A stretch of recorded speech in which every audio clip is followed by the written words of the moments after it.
We're going to introduce this unit on chemical bonding by going over some of the basics. You'll see here on this slide, it's got some of the basic parts of what we'll go over. Some of this, again, is going to sound very familiar.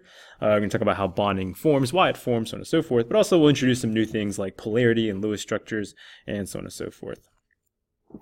So let's go ahead and talk about how we discuss chemical bonding. Firstly, just as a reminder, this is a mutual attraction between nuclei of one atom and the valence electrons of another atom, and it binds the atoms together. It kind of has this sort of, again, sort of quote-unquote glue that holds them together.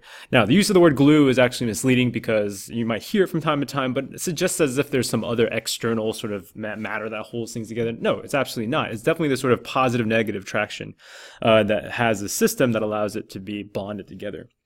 Why do bonds form in the first place? Of course, when atoms are alone, they typically possess high potential energy.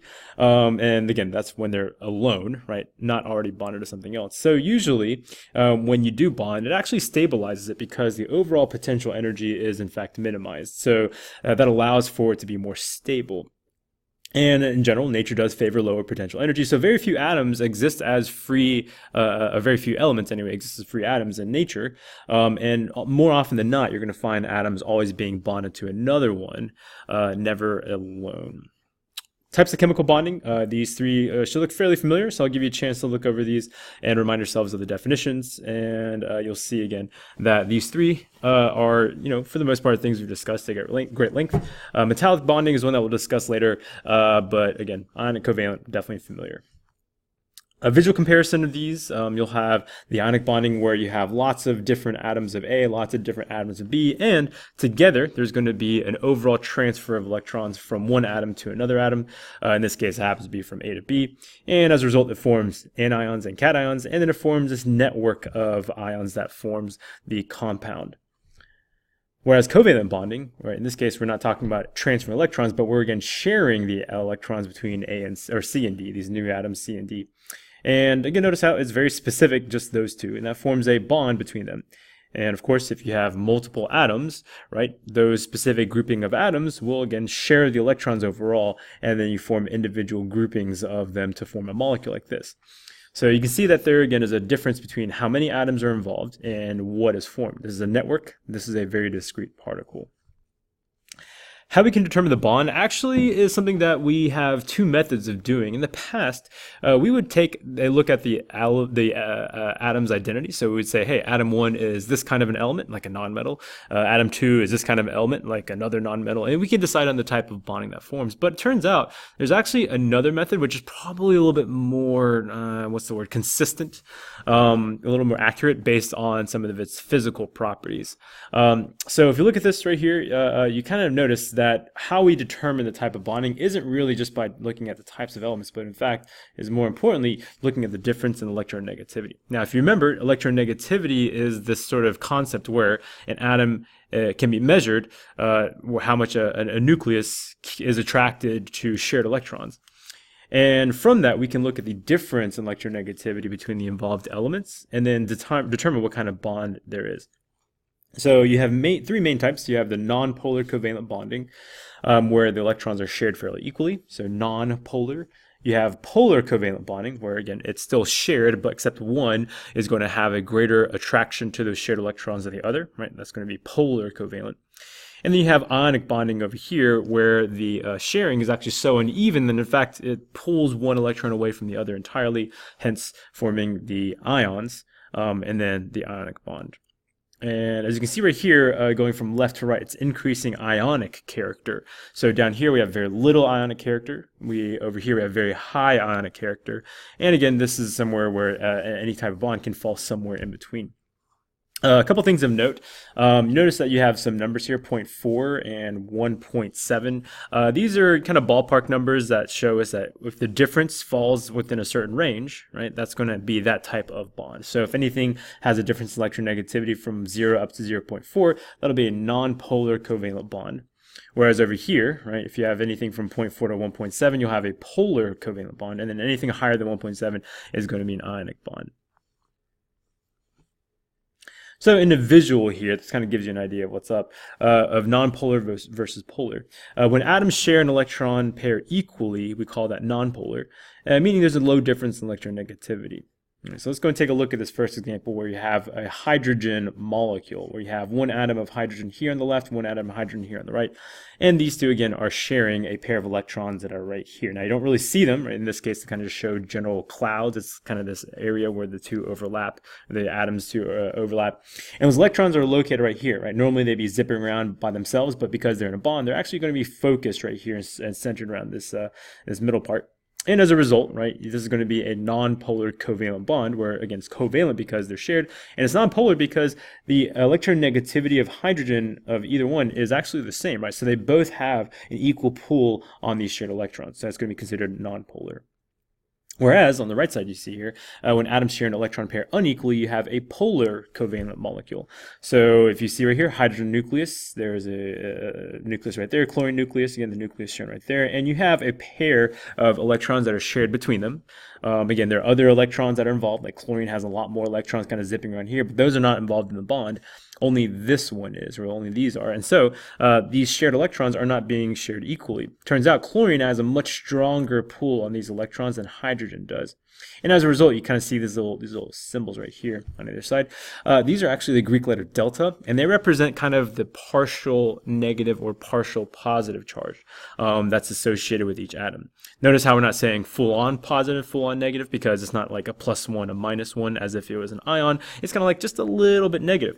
Why is that? Well, because the chlorine nucleus does pull on these a little bit more than the hydrogen. They actually kind of draw these electrons just a tiny bit closer to the right side. Hence, if you have more negative electrons towards your side, you become slightly more negative, hence this delta minus. And by the way, it couldn't hurt to kind of sketch these out a little bit. It's kind of like a figure 8 that doesn't quite finish all the way through. Or if you can imagine an S that just goes a little bit further, where the tail kind of goes a little bit further, and you have a delta minus.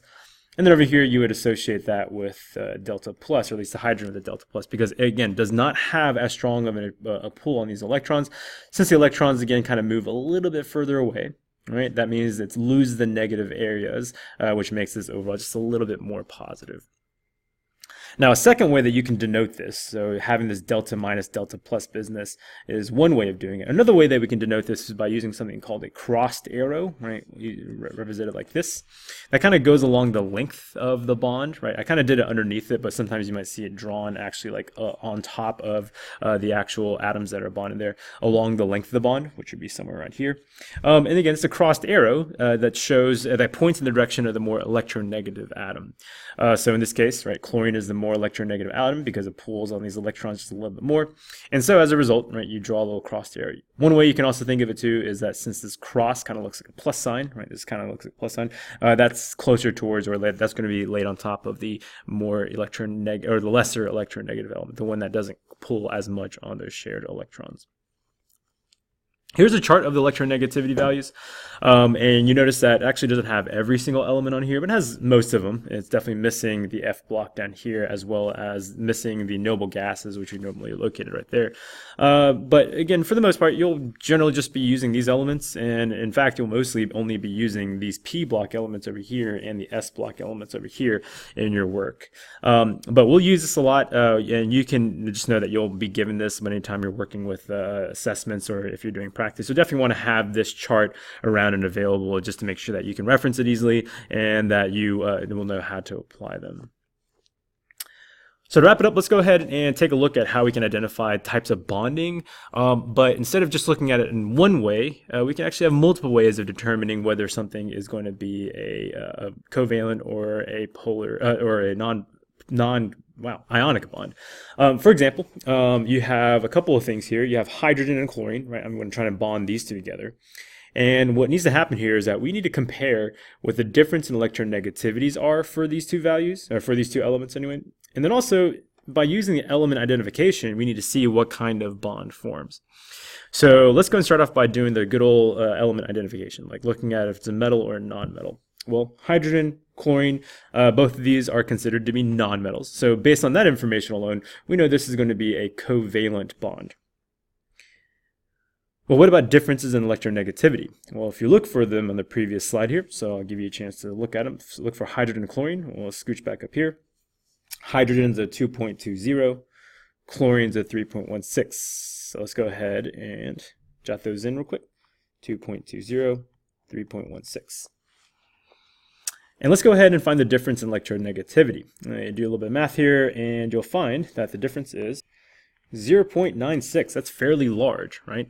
And so that means that based on that chart from before, where you had those separated parts, again, going to scooch back up here, right, 0.96, where does that fall? Well, that 0.4 down here, 1.97 falls somewhere in this range.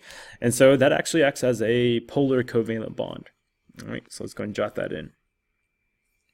It's going to be polar covalent. Now, that's actually fairly consistent with what we saw right here with the element identification, right? Because it is still a covalent bond, but we can actually isolate it or hone in and make it polar covalent instead of just regular covalent. So having the element identification is helpful, but also couldn't hurt to be a little bit more specific and know that because of the difference in electronegativity values, we know that it's going to be more polar. What about rubidium and oxygen? Right? Rubidium and oxygen. All right, so again, locating those, doing this by electronegativity. Rubidium is down here, 0.82. Oxygen, 3.44. All right, going to jot those down real quick. 0.82, 3.44. And so the difference in electronegativity here would be fairly large. And as you can imagine, that's going to result in an ionic bond. All right, so the actual number, let's see what that is. 2.62. And that falls squarely beyond that 1.7 cutoff. That's on that one diagram. And so we know that this is definitely going to be ionic. Right. And then over here, element identification. Well, again, rubidium is a metal, oxygen is a non-metal. And so if you remember metals, non-metals, that's going to be an ionic bond.